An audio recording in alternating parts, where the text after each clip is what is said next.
SANDHAN, All Gujarat Integrated Classroom. સેટેલાઇટના માધ્યમથી જોડતી કડી એટલે સંધાન. Namaskar, dear students. Today we are going to see one of the important topic in the field of education, that is communication and the role of ICT in communication. As we know, the term communication means exchange of views, ideas. It's a process of exchange of ideas, opinions, views, and as a means that individuals and organizations shared meaning with another. In other words, we define the term communication by it refers to the transmission and reception of facts, ideas, feelings, attitudes, thoughts, and opinion. It means how we communicate with others in a group or as an individual for exchanging our views, ideas, thoughts, or sharing our important information with regard to our subject. Further, we see the features or characteristics of communication.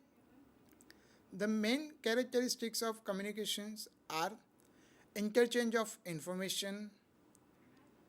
It's a continuous process, mutual understanding, response or reaction, universal function, and it's a part of social activity. In the process of communication, we used to exchange the information among each other, whether the individual cases or in a group case. As we know, it's a cyclical process, or you can say the continuous process, wherein one individual exchange information among the others and vice versa. And the main feature of communication is it's a happen within mutual understanding among the senders and the receivers. Then in communication, we normally see in case of one party, when one party send the information to the another, then against the sending of the information, the second party used to reply, or we can say response, or we can say it react against the first party's response. And this way the whole communication normally happen. As we know, without communication, it's not possible to transmit the information which we want to convey from one end to another and from one individual to another. So it's a universal function, and for maintaining the relations in the society, we supposed to communicate with n number of members of the society. So that's why it is considered as a part of social activity. Now we are going to see the key objectives of carrying out the communication.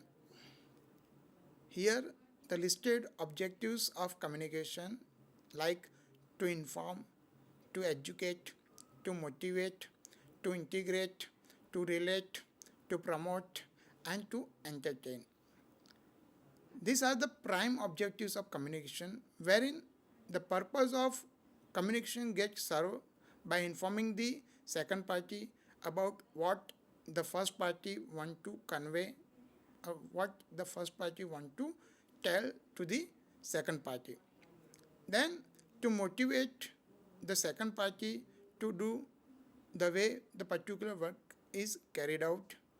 Apart from to inform, to motivate, the first party always try to communicate the right information which he or she want to convey to the second party.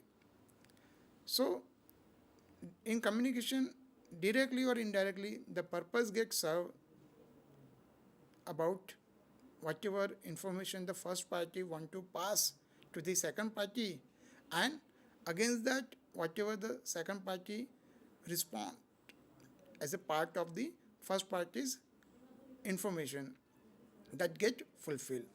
Now we are going to see the forms of communication. As we know, the forms of communication normally comprise two types. First, linguistic, which we normally known as the verbal communication, and the second one is non-linguistic symbols that we normally known as the non-verbal communication. The first type or form of communication, that is verbal communication, consists of language, symbols used in mathematics, braille alphabets, etc. for conveying the message from one party to second party, from one person to another person, from one individual to another individual, wherein normally the language of vernacular language is used. Either it is used English as a language, or Gujarati as a language, or Persian as a language, Urdu as a language, Sanskrit as a language, but the language is used for transmission of information from one individual to another individual, from sender to receiver, and vice versa. Apart from verbal communication, the second type of or second form of communication is non-verbal communication, wherein symbols includes gestures, that is body gestures, signals of various kind, traffic lights, road signs, railway signals, logos, flags, etc. used for communicating the message or the information from one party to another party, or you can say one individual to another individual. So these are the basic types of or forms of communication, verbal and non-verbal. Now we are going to see these forms of communication in somewhat detail. The verbal communication stand for use of words, numbers and symbols, wherein the tone, pitch, quality and rate of speech carries more weight than the words. The latter convey the emotions and meaning regardless of the content of the message. So in nutshell, we can say through verbal communication we transmit the message or information which we want to convey to the second party, wherein it gets carried out or the same task get undertaken with the help of language, as we discuss. The second type of communication, that is non-verbal communication, wherein normally the facial expressions, eye contact, pupil dilation, body gestures, body language and postures, proximity and touch used for transmitting the message or information from one party to another party, from one company to its audience, from one individual to another individual, or from one individual to group of people, or one group to group of people, wherein we used to consider many body gestures, body language, postures for transmission of message or information. Most of our communication is non-verbal in a normal course of action, wherein when we do the use of social networking sites, or where we do the use of internet technology for transmission of message or information, where we don't find non-verbal communication directly, wherein we only use the verbal communication for transmission of message or information from one party to another party, from one individual to another individual, from one individual to group of people, or vice versa. Wherein in emails and tweets or on social networking sites, we miss the non-verbal communication. Now we are going to some forms of non-verbal communication like facial expression. As we know, by saying the facial expression, whether the facial expression in laughing mode or in sad mode or in giving the joy up or thumbs up kind of. So through facial expression, we get an idea about what the second party want to convey or what the second party want to say. So as we know, a face can show many feelings by way of laugh, by way of tearing, by way of giving thumbs up, by way of showing the leisure time, etc. Similarly, in case of eye contact, which helps in maintaining appropriate eye contact when speaking with others, which is very, very essential. If you are talking or passing the message or information to another party or individual, wherein if you don't have the eye contact, then it will not give that much impact which you expect that the second party could.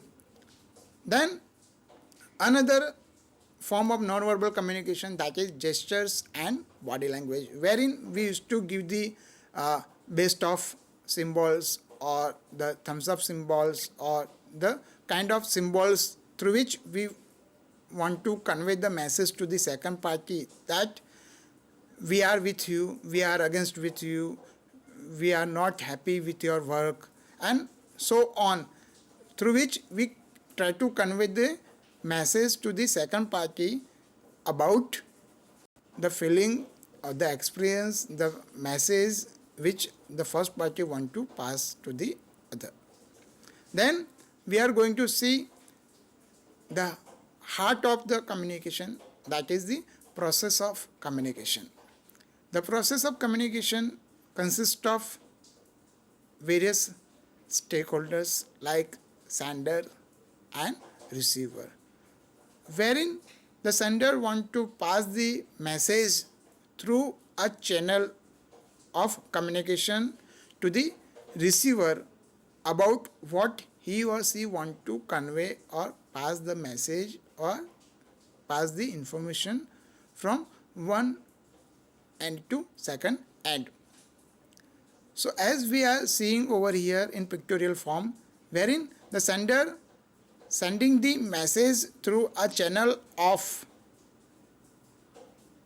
either cellular phone or through television or through mail or email or by other means, the sender want to convey the message or information to the receiver, wherein the sender's information get encoded, get passed through channel, and it get decoded at the second end of receiver.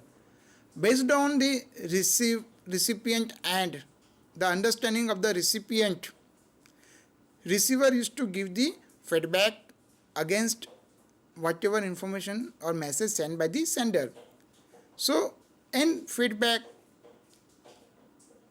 it consists of two types of response which comes in the form of reaction. Either it is positive or the negative. Positive in the sense that the receiver understood the message what the sender want to say, and based on that the receiver at recipient end pass the message that okay, whatever you want to say that I understood, and based on the understanding I am replying to the sender. And so this is called as a positive understanding or positive reply. Whereas in the case of negative reply or understanding, at recipient and the receiver got the information from the sender and misunderstood the information or message, and based on the misunderstanding about the particular message or information, he or she could unable to reply or reply with less information or with reply against the sender's message with misunderstanding about the message or the information. So it is considered as a negative reply. So over here, when we considering the communication process as a whole,